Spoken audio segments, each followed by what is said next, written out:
Hello, beauty friends. It is just the top of the hour right now. Welcome to our class today. This is going to be an introduction to wire working. We're going to talk all about wire, and we are going to finish up by making a wire wrapped bracelet. I am Meredith Roddy from Beadalon and Artistic Wire. And back over here, you can see Finn knows that's his cue to say hello and then to come on underneath the table. So for those of you who I am meeting for the very first time, welcome. Please introduce yourself in the chat and let me know if this is your first class with me, or if you remember way back when, not too long ago, when I was so graciously having the opportunity to do a class a week for Michaels. It is so wonderful to be back. Yesterday's class on beading wire and getting started making beaded jewelry was a wonderful success. And so now I'm feeling just like old times. So it's wonderful to have everybody here joining us today. So I mentioned I am from Beadalon and Artistic Wire, and we are going to be talking about wire from both of those brands today. And I'm going to talk a little bit about the similarities and the differences between them. If you have any technical questions, we have got Nicole here from Michaels to help out in the chat. And Yvette from Beadalon is here to answer any Beadalon or Artistic Wire related questions. So there are lots of people here and the comments are coming through fast and furious. So if I miss your question, please go ahead and re-ask it, I should say.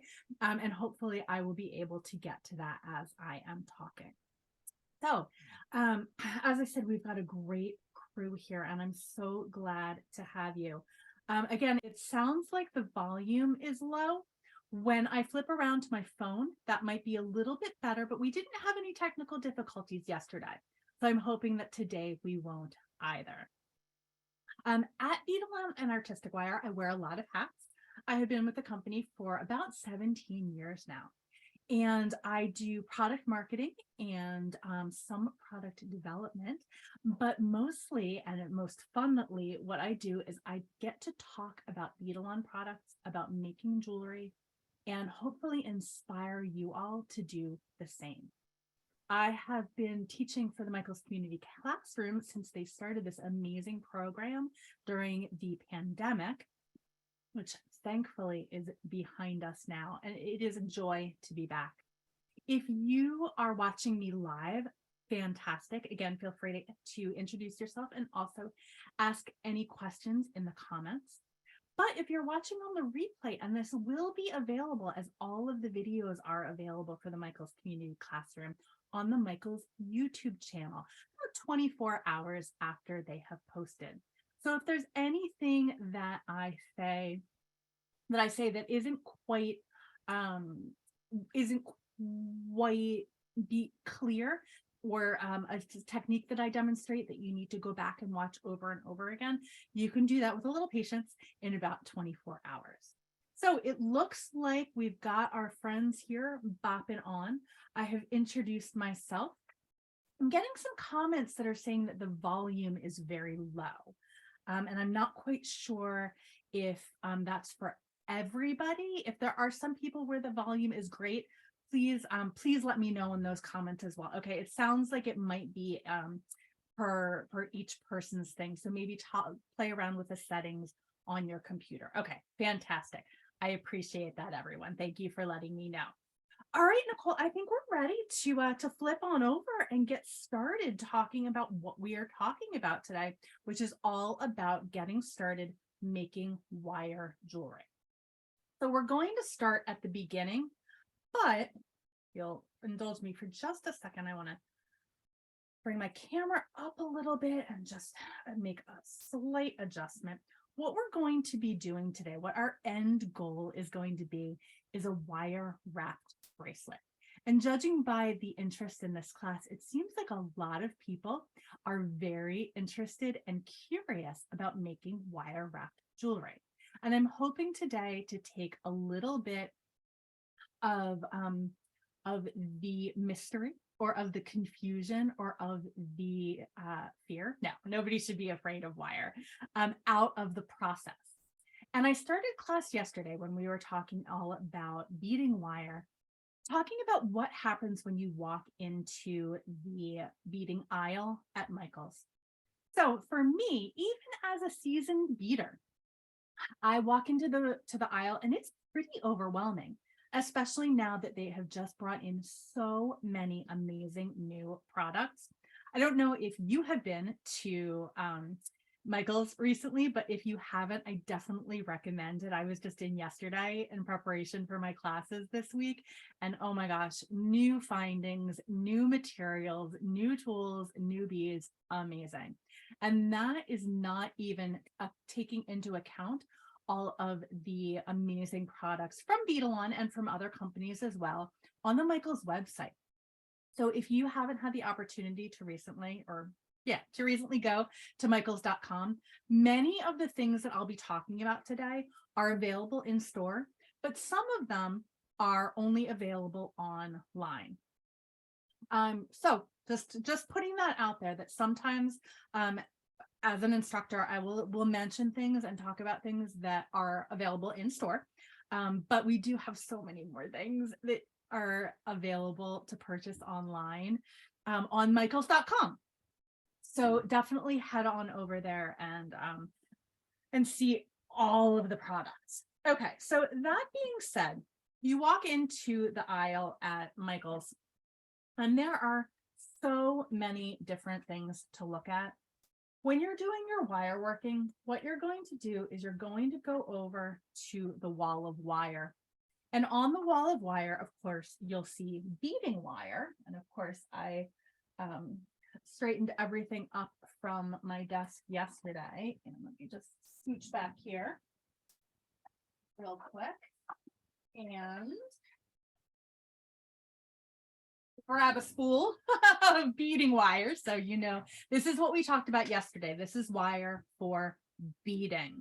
But what we're talking about today is wire for wire wrapping or wire working. And there are two main brands from Beadalon that you'll find in Michael's. One is the Beadalon brand, and it is German style wire. And one is the artistic wire brand. And you'll see there that it says craft wire. Now, this is very important, okay? This very important difference between German style wire and craft wire. And this is where I want to start today, because as you're beginning to learn how to do wire work, it's important to know the vocabulary. It's important to know what you're looking at when you're trying to make some decisions about purchasing things, okay? So indulge me for talking just for a couple of minutes so that we can go over all of these important things, and then we'll get to the making, I promise. All right, where is my pointer device? Here we go. On the back of the German style wire, there's this chart. And this chart explains in a pretty good visual representation what you need to know if you want to be working with wire. So, a couple vocabulary terms. Up here at the top is this word, or these words, full hard, and down here at the bottom are dead soft. Okay, and that's important for when you're working with wire, because when you're working with wire, we are doing wraps, right? You can see here in the pictures, we're manipulating the wire. We're using tools, and we're going to talk about that in a second as well, to bend the wire, to make the wire round, to manipulate it in all different ways. The harder the wire is, stands to reason, the more difficult that process of moving the wire around is going to be. That makes good sense. Soft wire is going to be more malleable. It's going to be easier to use, or easier to manipulate, I should say. Why this matters is for several different reasons. The first is, like I was mentioning, it's going to be how hard or easy it is for it to use. And that matters for our fingers and our hands and our muscles, right? If you're working with really hard wire, it's going to be very, going to put a lot of pressure, a lot of stress on your joints. Something to be aware of, and something I don't think a lot of people think about when they are making jewelry. Down here to the dead soft, much easier on the hands. But soft wire is also going to be softer in its final form, right? So you also need to consider durability. So a lot of times people want just the answer. What do I choose? What should I choose first? And I'm going to talk about that as we go along. But I think it's also really important to understand the whys and the wherefores of all of this. And as surprising as it may be, I'm barely scratching the surface on all of this. So what does this translate to in real terms on the beading wall? Let's go from hardest to softest. So on the beading wall, you'll see here, again, that German style wire, 316L stainless steel wrapping wire. That is the hardest of the wires that we have to be manipulated or to be worked with at Beadalon. There is harder wire. We can talk about memory wire. We can talk about full hard wire, but we're not going to, because there's only so much, only so much that we can process today. So 316L stainless steel. This stuff is going to be the fullest of the hard wires. Okay. A lot of information here, and I'm going to try to talk us through in a way that makes sense to my brain. It might not make as much sense or the best sense to your brain, but hopefully I'll be able to get through this all. Okay, so now we have here non-tarnished brass. Okay, and I saw a question come through in the chat about tarnishing and non-tarnished. We're gonna hit on that in just a minute. So non-tarnished brass is between half hard and 3/4 hard. It is brass colored, and it is also in a German style wire. It's also in an artistic wire, and this is where things get a little bit confusing. Gold filled wire and sterling silver wire are probably things that you're familiar with in terms of jewelry making. Those things are not under the Beadalon brand, but we include them on the chart because it's a good reference point. And I apologize if my camera shakes a little bit. In order for me to get up so close, my hands have to be really close to the camera. So I will bop it a couple times during class, and I do apologize. So here, kind of in almost to the half hard spot, that's where the German style copper wire is. And when it says German style copper, that means that this wire, this is a gold color, and this is I want to take my silver color out.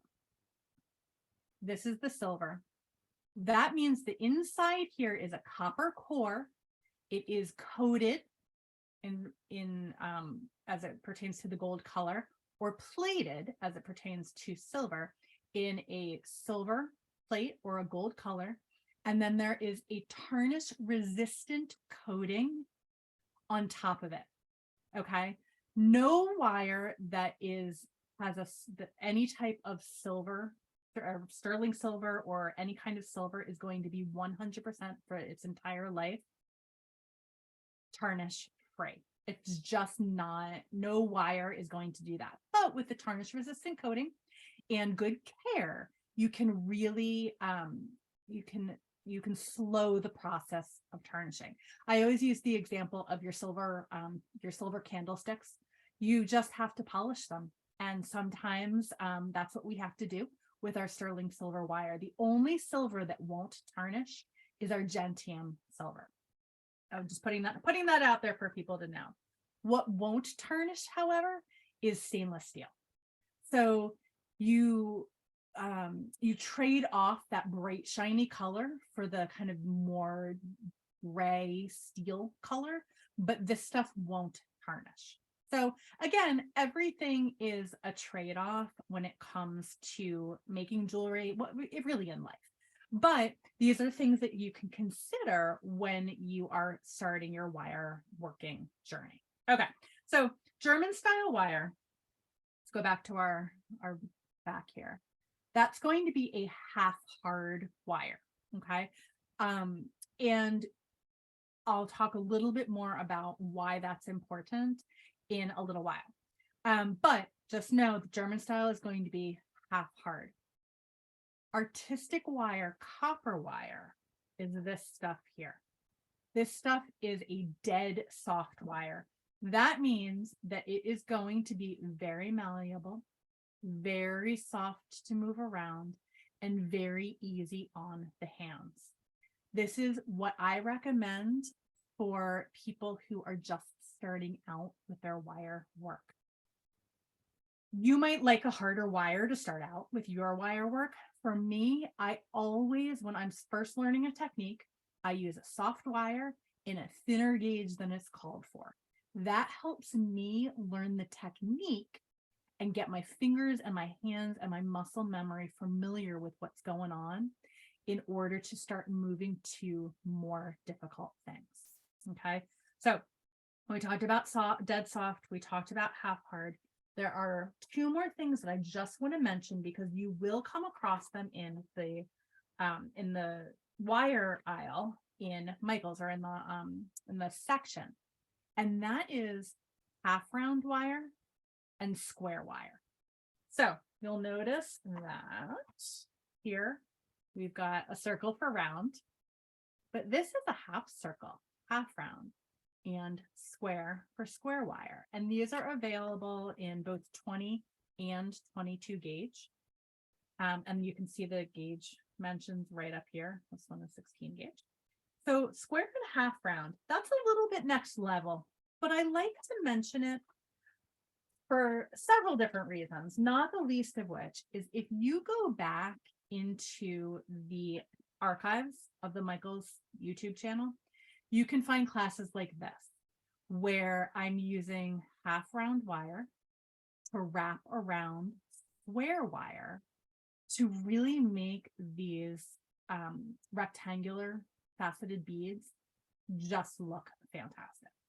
Okay, so half round wire, and you can kind of see here that it is round on one side, and you can see that the square wire, it's actually, if you look at the clasp, it's really obvious.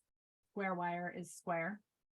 You can also start next leveling things like, probably should have untangled this stuff before I came on live. But fancy pendants. So we see a lot of wire wrapped pendants like this online. If we're scrolling through the socials, we can go through and see if this is our goal. I 100% recommend starting with what we're doing today in class and just practice, practice, practice. That is the one thing about wire work, is that it takes practice. It takes making mistakes. It takes taking risks. And this is square wire that is wrapped with half round wire. So when you see these kinds of pendants, that's what that wire is for. That's the square and the half round wire. And I have a number of different examples. This is another class that we did for Michael's a while back. But if you collect gemstones, starting to learn wire wrapping is a great way to go. Okay, so next thing to talk about, and I alluded to it a little bit, is wire gauge. And the two gauges of wire that we're going to be using for our project today are 20 gauge and 22 gauge, I think. Let me just double check. All of a sudden I'm doubting myself. I want to pull that project sheet back up. Oh, it's 18 gauge. I thought something didn't seem right. That's why I have my 18 gauge right here, because that's what I'm using for the project today. 18 gauge and 22 gauge. And what that refers to, what those gauges refer to, are the thicknesses of the wire. Pretty simple, right? The smaller the number, the thicker the wire. Why is it like that? I don't know. It's just the way that it has always been conventionally done. Smaller numbers are larger wires. Larger numbers are smaller wires. And on the beading wall at Michael's, we have everything from, I believe, 16 gauge in the German style wire is the thickest that we have. And then in artistic wire, actually also in German style wire, we go up to 26 gauge. And keep in mind, German style, half hard, artistic wire, dead soft. Okay. Quick tip that I'm always amazed at how many people are amazed by this. These are dispenser packs. So if you pull this part out, don't rip it off, and pull the end of the wire through that hole, it comes out just in a dispenser. I tend to sometimes take mine out 100% of the way, but it's helpful, especially with the thinner wires, to keep them in the packs. Again, artistic wire is just like German style wire. It has a copper core. It has a plating of silver over top, and then a tarnish resistant plating over that. So if you take care with your wire, it should not tarnish over with general wear and tear. However, all silver, and I'm going to say this again, all silver is going to tarnish. It's what it does. So no matter what the wire says, it is always going to be tarnish resistant. Your silver candlesticks, your fine silver tea setting will tarnish, as will wire over time. The only wire that will not tarnish is argentium silver, and that is because it has a special compound in it. Unfortunately, you pay for that when you are using that wire. Okay, so I'm going to put the German style wire away. I think that we talked enough about German style wire and what its benefits are, because this project today we're going to be using 18 gauge and 22 gauge wire. And with the project today, we are going to be using we'll call them the basics, the tools that you need in your, in your stash of tools for working with wire. The first and most important, in my opinion, are either one or both of these guys. And these are both wire straighteners. Okay. This is the artistic wire straightener, which is available at Michael's. And this is the nylon jaw pliers. And that is also available in the in the wall at Michael's. I'm just reading through all the comments that are coming through. And so why this is important is, see how I was demonstrating here with this wire, showing how to kind of bend it and mold it out of shape. Using this guy here with a couple of draws. And I'm usually holding the other side with the pliers rather than my hands. So why don't I go ahead and do that? Less slippery, especially when you put lotion on right before class. You can generally straighten your wire out using the wire straightener. See how well this part is beyond repair, but all up here I was able to get that nice and straight. Okay, I like using this guy for thicker wires, 18 gauge and thicker. But if I need to straighten some 22 gauge or thinner, or I'm sorry, 22 gauge or thinner, I'll go for these guys. This is one of my all-time favorite tools. And again, you do it the same way. So this thinner wire is going to be a little bit easier for me to manipulate and demonstrate. And and then here we go, straight wire. So I oftentimes, just out of habit, will do this anyway as I'm starting. This is the nylon jaw pliers. And what, without going too far down another tangent, one of the things to also talk about wire and temper is something called work hardening. And what happens is these wire molecules are dancing around, and they're dancing slowly. They're just hanging out. They're dancing back and forth. And what happens is the more work I do on this wire, the more times I draw it through my nylon jaw pliers, the more times I hammer it with the hammer, the faster those molecules are starting to dance. And as they start dancing faster, they get a lot closer together. So they're dancing fast and they're dancing closer together. And that starts doing something called work hardening. So you can actually take your wire from a dead soft wire in artistic wire to a half hard or even harder wire just by manipulating it, by hammering it, by running it through the nylon jaw of the pliers, by running it through your fingers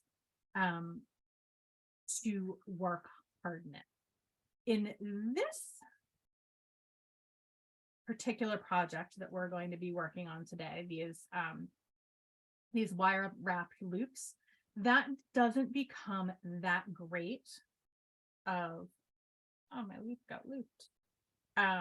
Doesn't become that big of a concern, but where it does become important are on parts of stress, on clasps, on ear wires, on pieces and places of wire that you want there to be more strength, more structure. Okay. So, wow, that was a lot of information that I went over very, very quickly. There are tons of resources out there. There are there are a bunch of classes that I have done in the past in the Michaels Community Classroom on all of these items, all of this information that you can go over in much, much greater detail. But I want to start talking about the project today and get back to where I was with tools. So, other tools that are incredibly important to use with wire. All right, so we talked about the straighteners, right? The nylon jaw pliers and the artistic wire straightener tool. Also, a good set of cutters. These are Beadalon's flush cutters, again available in Michaels. Just a great tool to have. And these are perfect for cutting our soft wires. They are a flush cutter, which means that one of the cuts, I'm just trying to get that nice close to the camera. One of the cuts is going to be straight and one of the cuts is going to be pointed. I hope that everybody can see that really well. Just occurred to me, I did not turn on one of my other lights. So let me go ahead and do that. And that might be able to shed a little more light on our situation. Maybe, yeah. But you'll see when you've cut flush, one side is going to be straight and one side is going to be pointed. Really important information to know. Generally, when you're cutting with a flush cutter, you want to cut with that flush side against your piece. So the piece that comes off on your piece is the straight piece. Okay. Oh, thank you. Someone just said, yes, I can see it. Fantastic. Okay. Another tool that you need is, of course, a chain nose pliers. This is kind of the one that you always have in your beading arsenal, in your beading toolbox. Round nose pliers. Okay. And I want to take a moment to really talk about the difference here between the chain nose pliers and the round nose pliers. When I teach wire working classes, this is the thing that seems to trick people up the most. And they're always grabbing, not always, sometimes grabbing for the wrong pliers. So chain nose pliers are flat. See how that's flat in there? This guy here on the left. Round nose pliers are round. Round nose pliers make things round. Chain nose pliers do not make things round. They make bends. They make wonderful, do you want to come out, Ben? They make wonderful wire working, all things that you need on wire working, but they will not make things round. So remember, when you are trying to make something round, and I'm belaboring the point, but I see it happen over and over and over again, that the people reach for the wrong pliers. So I have a little handle here. This is an old part. Unfortunately, I don't believe that these are available anymore. They might be available on michaels.com. That's how I know that these are my chain nose pliers. Okay. There's also a great tool. It's called a stepped bail making plier. This is available in Michaels stores and also online. And you can see this barrel. There are 6 different sizes on this barrel. And when I'm doing wire working, I tend to grab for this guy a lot. This is one of those tools that is a really important, really helpful tool to have in your toolbox when you are doing wire work. So those are the basics that I use. I have over to my right, probably, I don't know, 30 more different pliers, different shapers, different everythings to use with wire. And each of those has a use, and I do use them all the time. But these are the basics to get you started. And I think that that's a really, really good place, especially when you're a beginner, especially when you're walking into the Michaels beading aisle or wire working aisle for the first or maybe 5th time, not the 1005th time like me, probably more than that at this point. But these are the 6-step looping pliers because they have 6 different steps, right? We're not that creative. Okay. So when you are making a bracelet like this, a bunch of different considerations to make. So the first one is your beads. That's where I like to start, right? That's what we talked about yesterday with making beaded strung jewelry, is starting with the beads.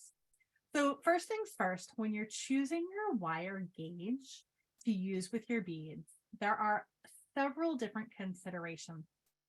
The first, and this is in no particular order, really, because there are a lot of things that you have to consider before even getting started.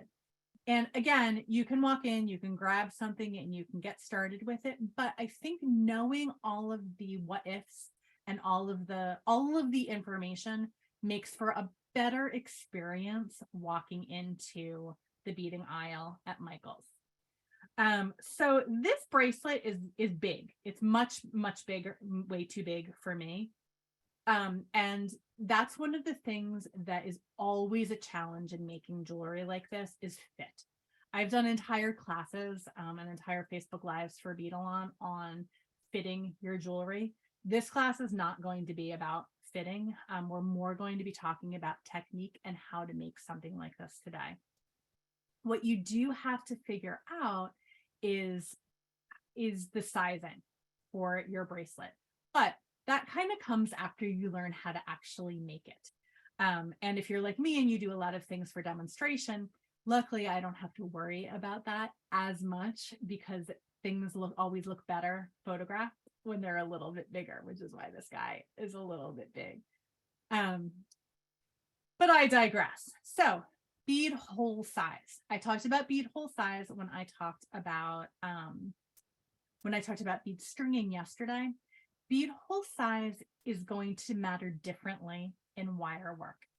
And that is to say that depending on the hole size of your beads, you might have to use thinner wire.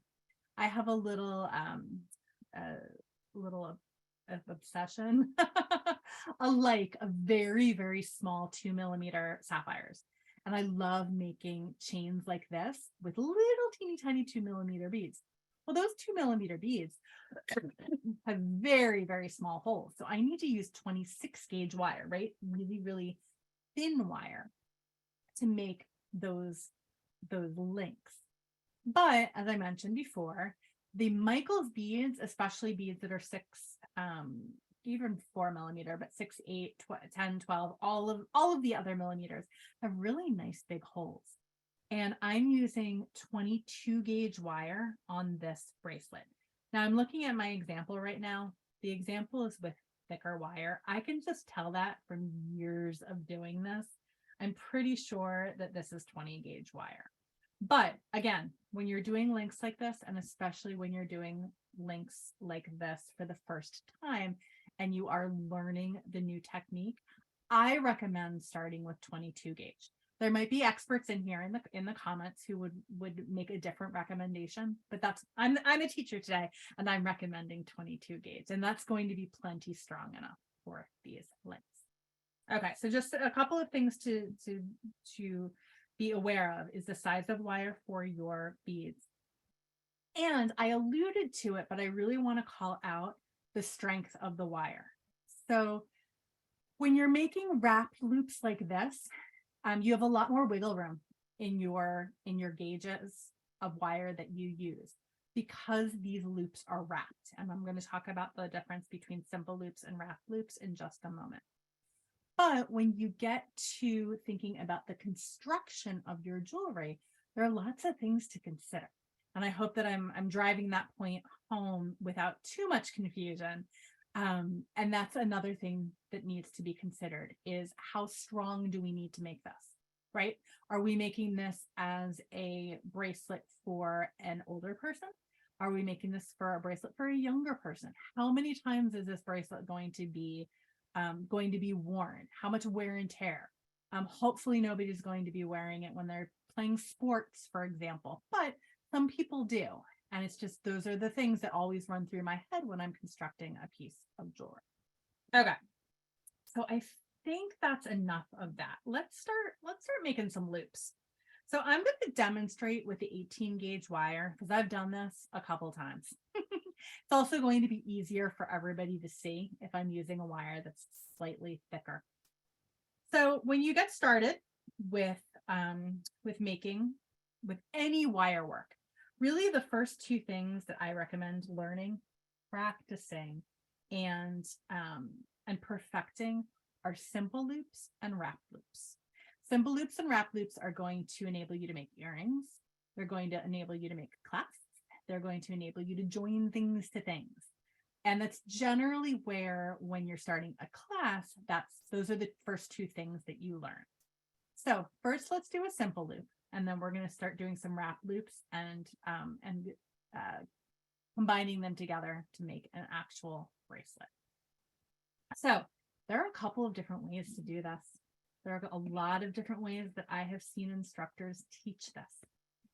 If my way doesn't work for you, or you do it a different way and it works for you, that's awesome. There is more than one way to achieve this goal. I teach it differently. If 5 different people were here teaching simple loops, we'd probably see it done 5 different ways. But I'm going to show you the way that I do it.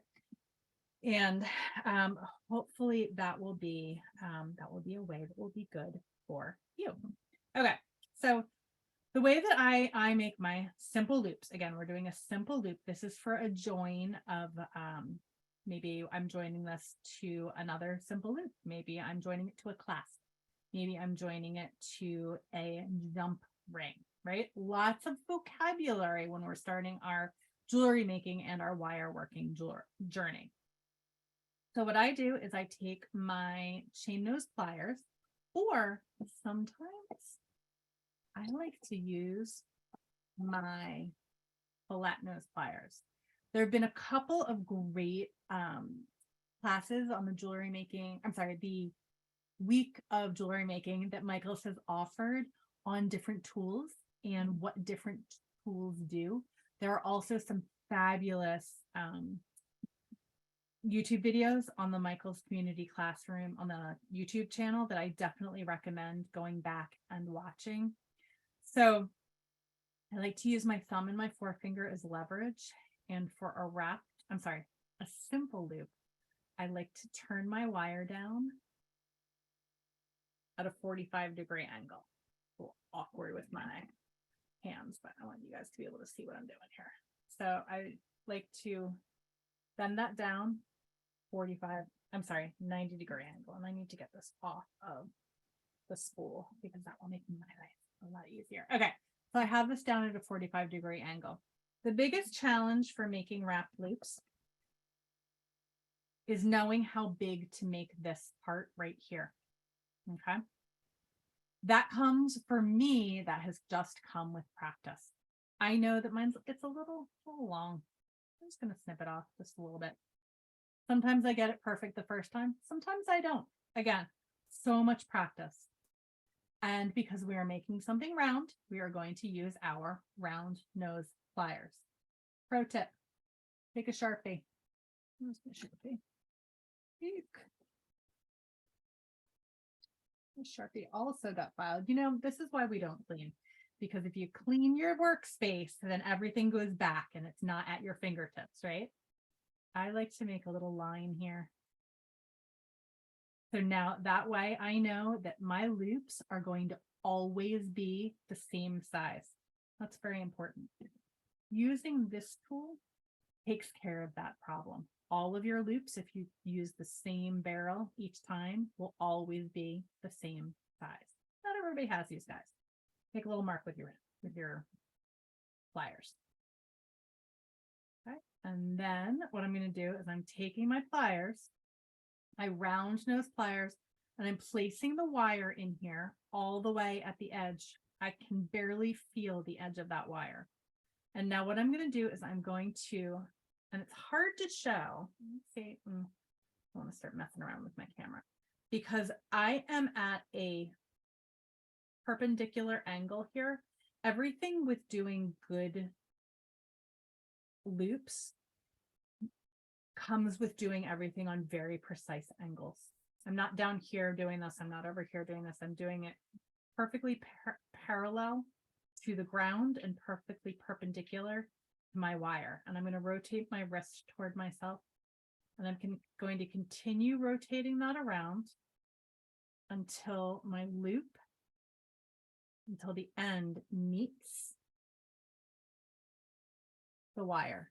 And if I need to come in here and just back it out just a scotch, move this in just a scotch, I'm doing it barely watching, then that is how you make a perfect loop. Okay. Practice that about 1,000 times, and then you'll be able to do it just like that. Now, what we're doing for today's project is a wrapped loop. Wrapped loop is a little bit different and a little bit the same. I'm going to start with that, keep that same mark, right? And I'm going to come here. And again, if you ask 5 different designers to show this to you, you'll get 5 different answers or 5 different techniques. This is how I like to do it.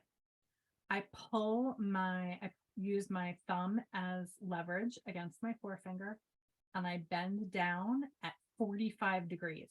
So before we did it 90 degrees, now I'm doing it about 45 degrees. Okay. And I'm going to bring my tool out a bunch of times to show you what I'm doing, but it's really a fluid motion, and we'll get to that in a second. I'm going to hold it here, and I'm going to take my forefinger and I'm going to bring it up with my forefinger and down with my thumb so that it is now bending down at that same 45 degree angle. Okay. Now, this is where I differ a little bit, but this is what I do. So here I have, from my perspective and from your perspective as well, I'm gonna do it from here though. Okay, so the loop is around the top of the pliers. I'm going to come and I'm going to put that loop on the bottom of the pliers. So I just moved it when I did that first step. It was on the top. Now I'm moving it to the bottom. Okay. And I have the pliers in my dominant hand, in my right hand right now. But what I'm going to do is I'm going to switch those pliers to my other hand and hold them so that my wire is going out to the right. This seems like an awful lot of steps to achieve a goal. However, when you do this a ton of times, it just goes like that. It really does. Again, practice, practice, practice. So now what I do is I hold the end of this wire. I pull the end of the wire with in this case, I'm using my flat nose pliers, but you can also use chain nose pliers for that. And I pulled that around toward me. So it was over here at 45. I pulled it around toward me. So now it is crossing the wire at a 45 degree angle. Okay. So again, everything is very, very much 45 degree angles, 90 degree angles, parallel, perpendicular. Now, what I like to use what I call the push and pull technique to get this wrapped around. Okay. So first things first, I'm going to push. Okay. We can go closer than that. There we go. I'm going to push this back around.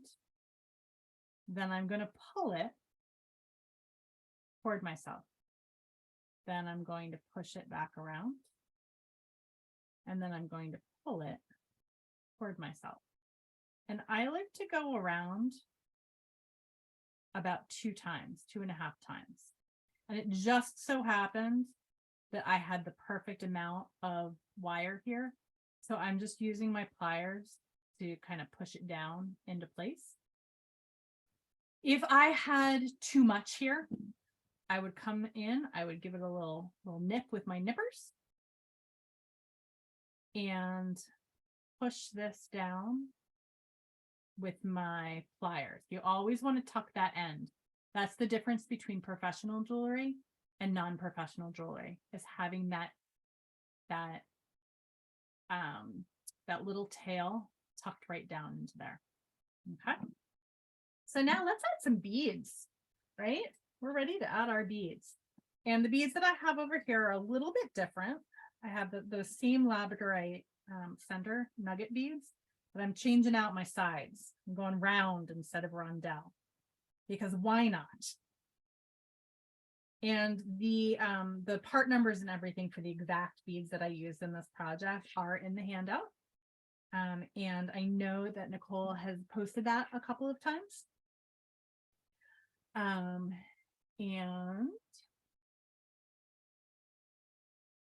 I'm going to show that little tuck down in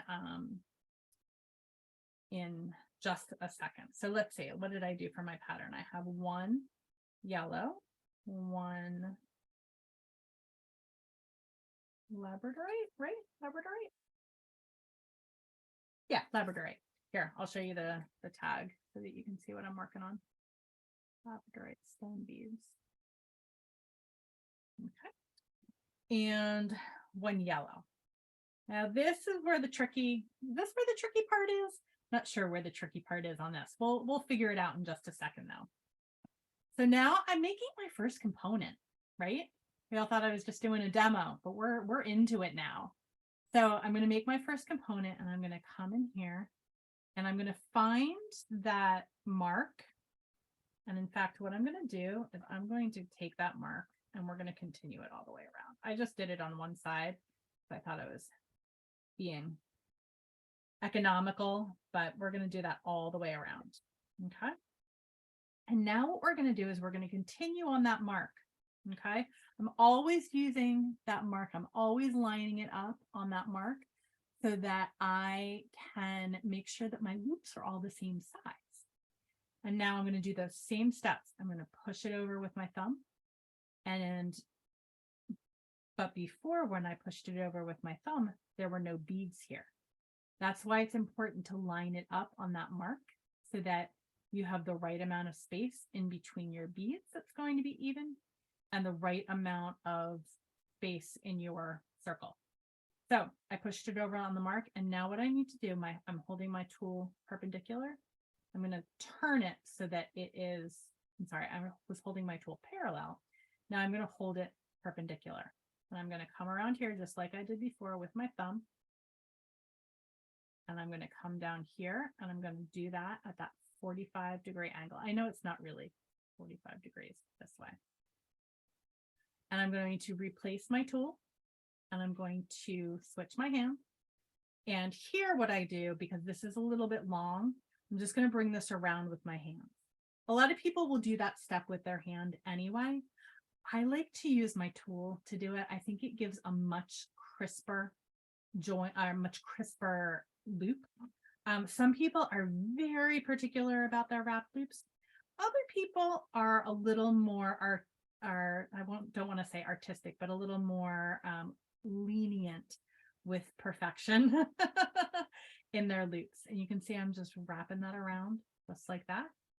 And here we can see, I'm going to come in here and snip that off.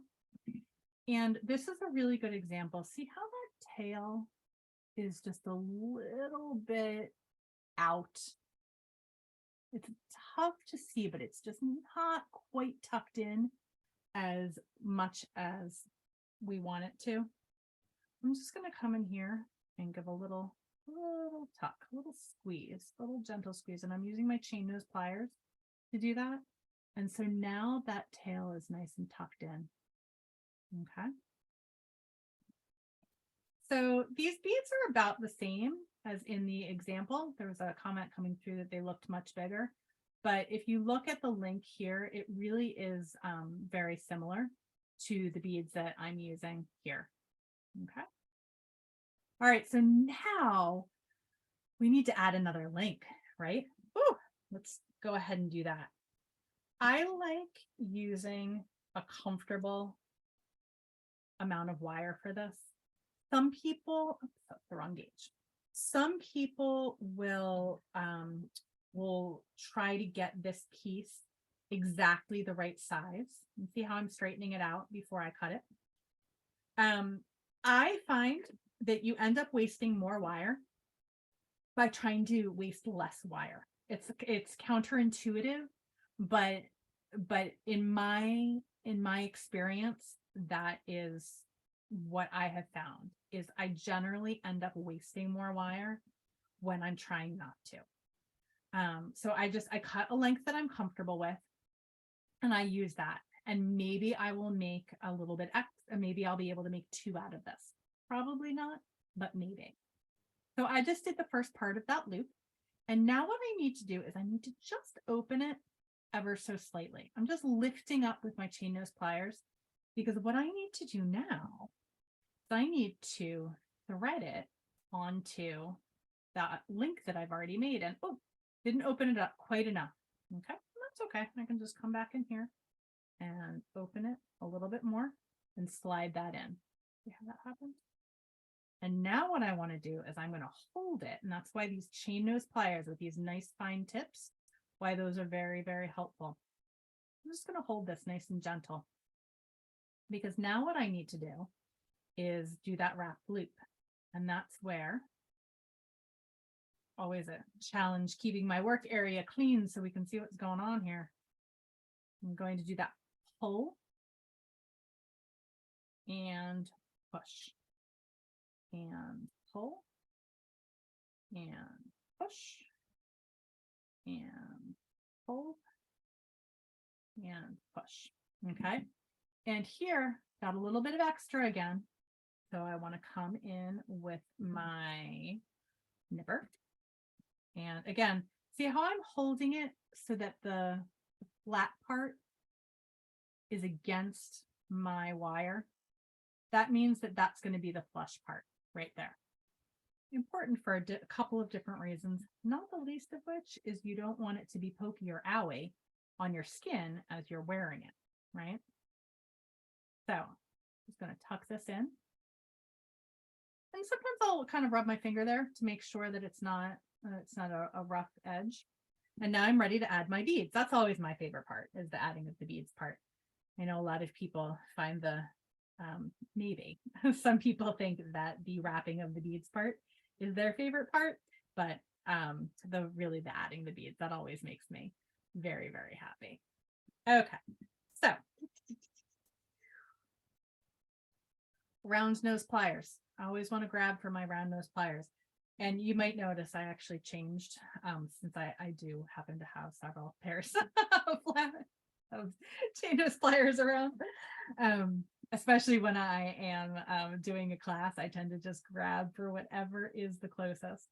So one more time right here, I'm going to show making that wrap loop. So I'm holding it right at the line and I'm pushing over there and I'm pulling this up like this. I'm going to move this around with my fingers. I'm going to replace onto the bottom jaw.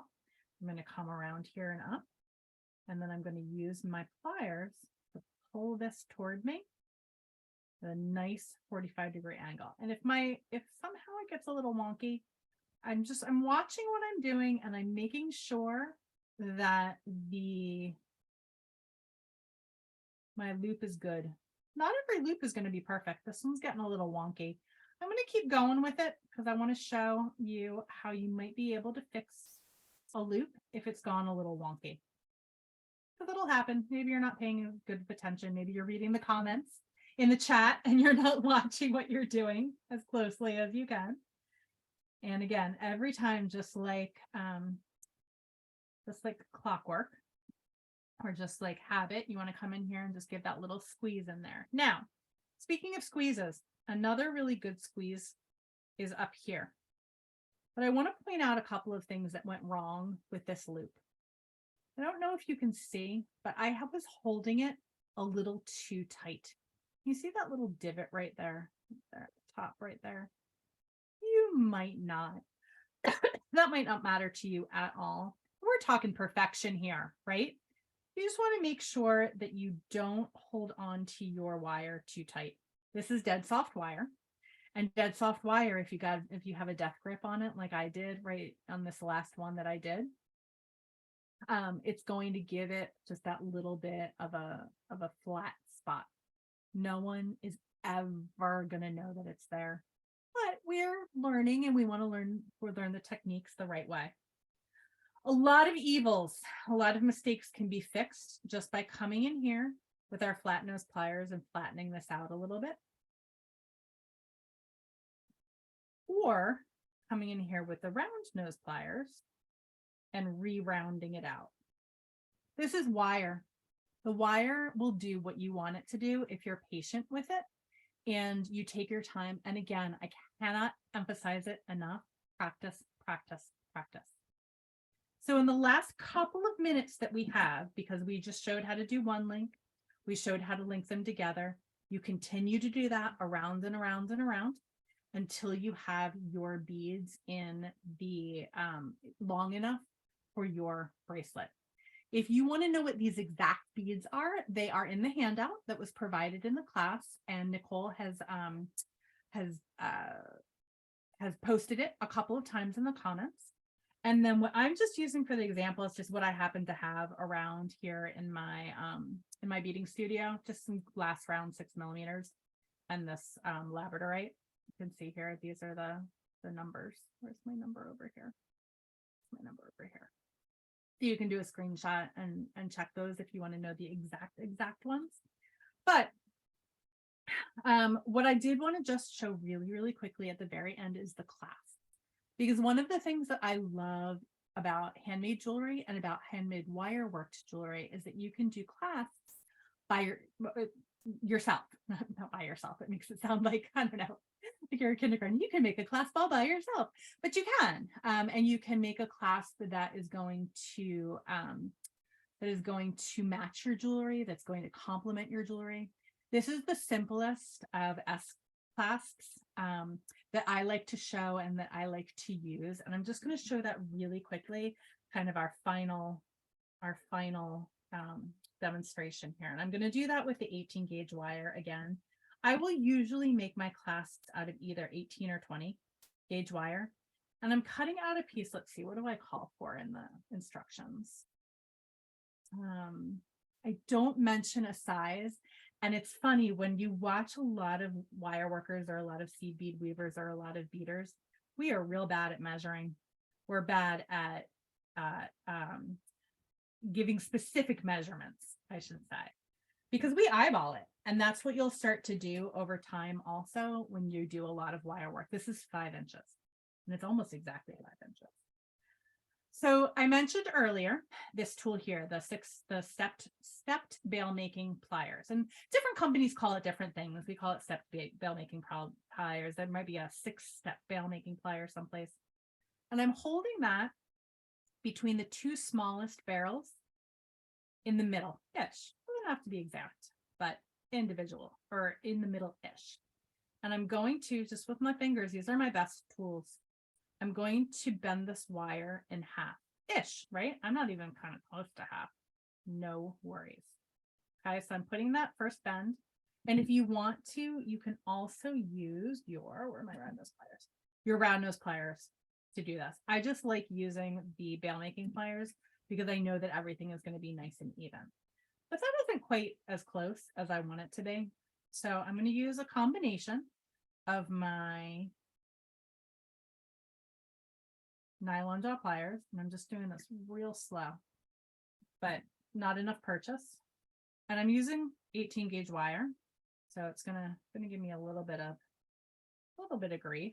I'm just kind of doing the best I can to get this wire as close together as I can. And it's taken me a couple tries. It's getting a little slippery on me, but I'm just squeezing so that wire is basically bent in half. Okay.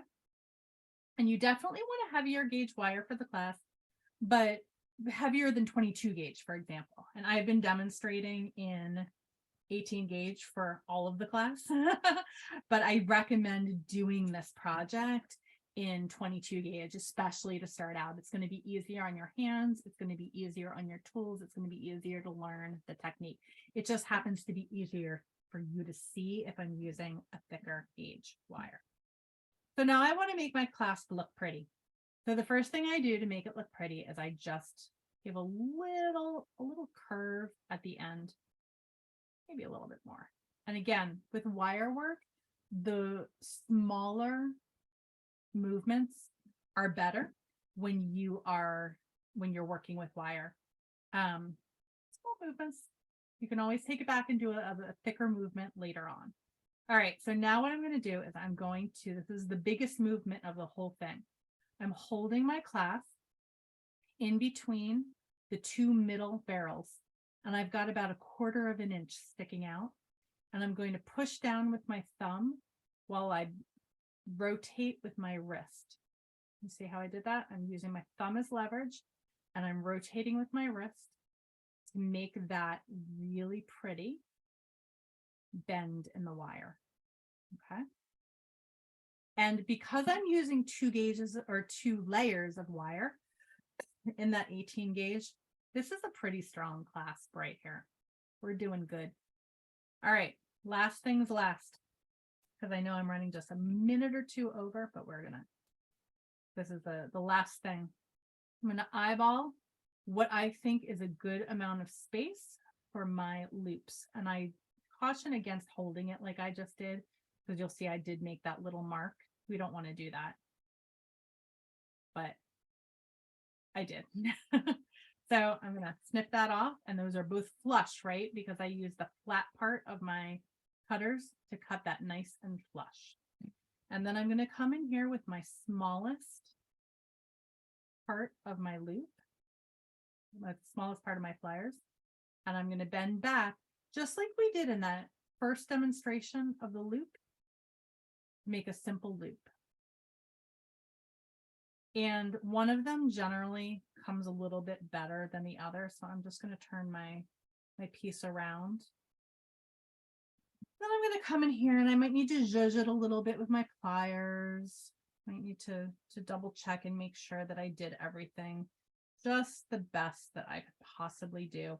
And that's what I find a lot of wire work is, just a little zhuzh here, a little zhuzh there. So don't get frustrated if you move your wrists and all of a sudden it doesn't look the way that you want it to look, because there are a lot of ways that you can come back and fix. It's not really fixing a mistake. It's just showing the wire where you want it to go. Okay. And then in order to attach this clasp, I like to either attach it directly to one of the loops or use a jump ring. Using a jump ring is going to make your life a lot easier, because where are my jump rings? I had all of my jump rings right with me, and they seem to have disappeared. Let me just grab a jump ring real quick. This is one of those, it's not really cheating, but it is definitely showing one last wire working technique really quickly before I let you go. Opening and closing a jump ring. 2 pliers, open. Take whatever you need out or put whatever you need in. And where do my little loops go? Where are the loops? Here they are. add your things, and then wiggle, wiggle, wiggle, wiggle, wiggle until those two sides join together. And then very, very easy way of joining your clasp to your beaded section. And then, just like before, you would just go around and around and around and around, add all of your loops. And then here you can either use another jump ring, or I like to just add my clasp and use it just right on the loop. Okay. This is again, or also a way that you can add length or shorten a bracelet. But I really wanted today's class to be more of an overview of wire. When you walk into the beading aisle or in the wire working aisle or any of the aisles in the jewelry making section at Michael's, what do you do? Where do you start? And a good place to start is listening and absorbing all of the information that I gave in the beginning of class. And then starting to play around with loops, simple loops and wrap loops. And again, I cannot stress it enough. Practice, practice, practice. So Nicole, I think I'm ready to take that front facing camera and say goodbye to everyone. Thanks everybody so very much for hanging out with me today. It was a lot of information, and I know that. Sometimes we do very project-centered classes at Michael's, but for the week of jewelry making, I really wanted to give an overview on all things wire work.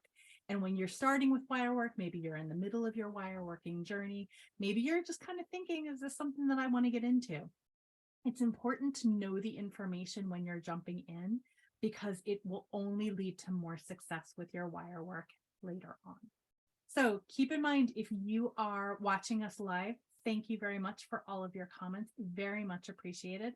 The handout was sent to you, but if you're watching on the replay on the Michael's YouTube channel, the handout for class will be linked underneath